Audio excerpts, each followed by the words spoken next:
All right. Oh, you're not the fucking one. Are you having a bad day?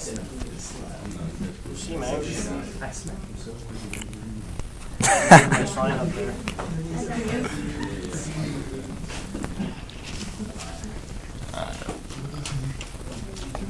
You got it going? Yeah.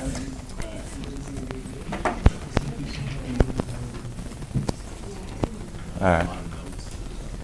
Nah, it's only gonna be a little bit. Is it on? Yeah. Okay.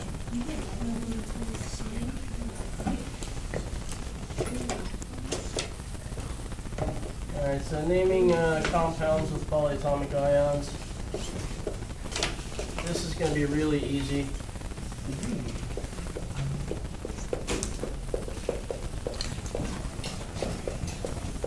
So if you got what we did the other day about naming the polyatomic ions, here all you have to do is name the other ion in the compound first. So it's that simple. So I'm just going to do a few examples here.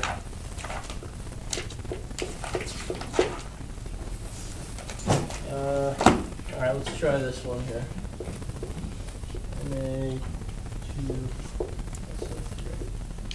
So all you got to do with these is you got to find which of the things in there is the polyatomic ion, and then, you know, just name the other thing first, or name the monoatomic ion, the single one, and then name the polyatomic. So here, if you look in on page 257, you'll see SO3 is what is it? Just got it up.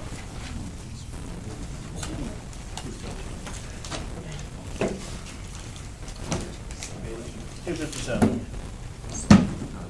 You might as well open that page because you're going to need it for the worksheet anyway. Sulfite? Sulfite. So this is sulfite. So that's going to be this part. And so what are we going to call this? It's going to be sodium sulfite.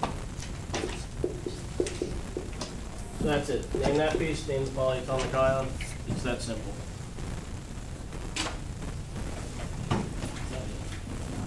Let's do a couple more here. Let's do NaNO2.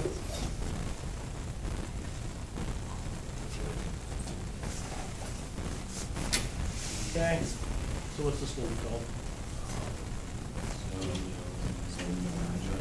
Nitrite, right? NO2 is nitrite, so it's going to be sodium nitrite.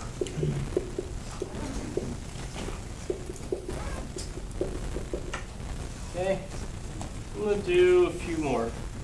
Let's do MgOH2. Okay. And I'll explain the parentheses in a minute. So what's this going to be? Yep, magnesium hydroxide.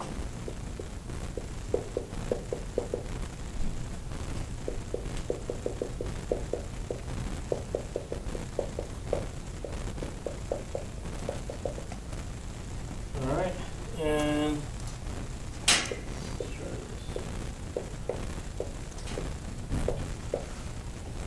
And after we name this, then we'll talk about that. Yeah, NO3 is nitrate, so it's going to be calcium nitrate.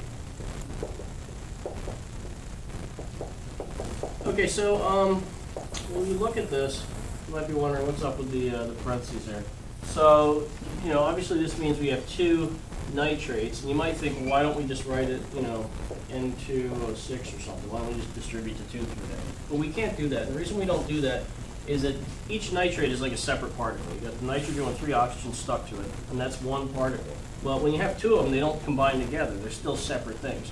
So we always just put parentheses outside whenever we have 2 or 3 or 4 of a polyatomic ion. You never change the formula of the ion itself. You always keep that the same and just put numbers on the outside. Let's see. What else? The only thing, there's only one of these where you would name the polyatomic first, because if you look at your list, there's only one polyatomic ion that's positive on page 257, and that's the last one. So let me give you one where the polyatomic comes first. Let's do this. Okay. And so what's this going to be called?